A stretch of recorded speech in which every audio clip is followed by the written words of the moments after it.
Well, good morning, friends, or good afternoon, good evening.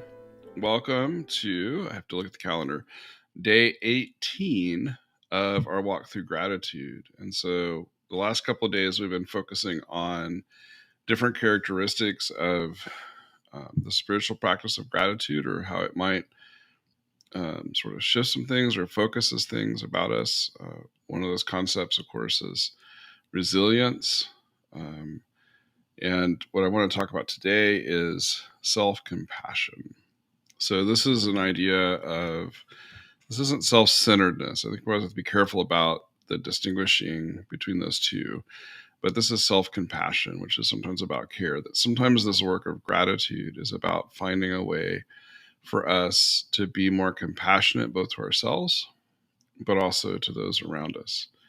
It's that work that we talked about, yesterday, about quietness, about being focused on today, on that whole concept of mindfulness. So we have resilience, where we're sort of bouncing back, able to push through, able to deal with the challenges that come our way. Another piece is about being mindful. And today we're going to talk a little bit about self compassion. One of the things that I think is almost impossible for us right now, and maybe we don't really want to deal with it, but really the last 20 months, 22 months, however you count the pandemic, we've all experienced this tremendous amount of loss. Some of us have literally lost family members or friends to COVID, but there's all kinds of other things that we've lost. The depth of our community, the connection with our family, the events that were supposed to happen. I mean, I know of weddings and funerals and baptisms and graduations that didn't happen or got pushed back or had to be so scaled back that they just weren't quite the same. And I think of other things that we've lost: time with friends, time with family, um, those particular events that mean so much, just so many different things. Not only that, but also jobs and changes in careers, and just everything that's changed. And I know, I saw some family the other day that I haven't seen for 2 years, and they looked different. I mean, I remember when we first started having some services for church this summer, and there was some young teenagers that I hadn't seen physically in person for over a year, and some of them grew by 10 inches. Not really, but by huge amounts, and just look so different. And I think there's so much loss for us, and so that whole bit of grief of how that's impacted us. And so there's a great author, Frances Ward Weller, who's a psychologist and an expert in grief, and she writes, "The work of a mature person is to carry grief in one hand and gratitude in the other, and to be stretched large by them. How much sorrow can I hold? That's how much gratitude I can give. If I only carry grief, I'll bend towards cynicism and despair. If I only have gratitude, I'll become saccharine and won't develop much compassion for other people's suffering. Grief keeps the heart fluid and soft, which helps make compassion possible." So think about that for a minute, about the balance of things in our life. And we've talked about how we don't want to be Pollyannish or saccharine, as Mary Weller wrote, Francis Weller wrote.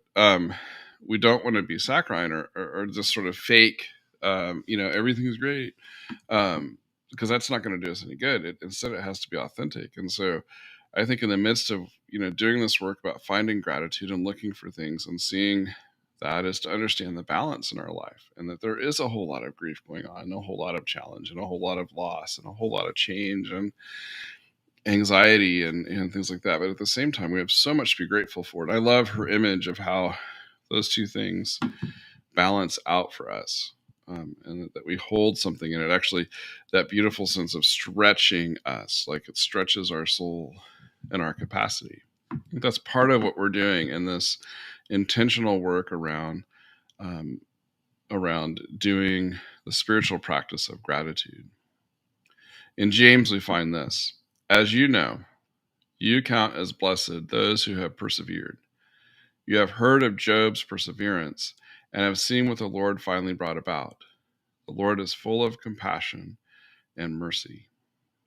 James's reference here is to Job, and of course, Job is one that suffers a great deal, but yet pushes through. Literally, in Job's story, he loses everything. He loses his friends, his family, his goods, his job, his livelihood, and is left almost without anything, and keeps his faith, and still finds, incredibly in his story, still finds room for gratitude.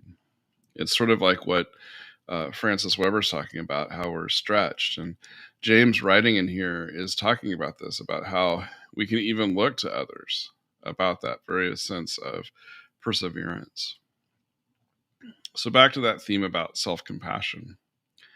One is to have an understanding of oneself in the midst of all that we've been through, and to know that we need both these things, that we need both these attributes, both the grief, but also the gratitude. And it's in this that we are caring for ourselves by allowing ourselves to have both. I hope your exercises are going well. I've really appreciated hearing from some of you about how the gratitude work has been really helpful. I am going to ask you tomorrow to do a little bit of giving me some words. I'll give you more instructions tomorrow about that. But again, I hope this is helpful to you. I'm glad you joined us for today. And so we're thinking about self-compassion and balancing both our gratitude work and also with our grief work in the midst of all that we've been through. God bless. Have a great day, and I'll see you tomorrow. With what shall I come before the Lord and thyself before Lord God? Shall I come before Him with burnt offerings? Shall I come before Him with yearning cast? Will the Lord be pleased with thousands of vows, with 10,000 rivers of oil? Shall I give my firstborn for my transgression, the fruit of my body for the sin of my soul? He has shown you a man.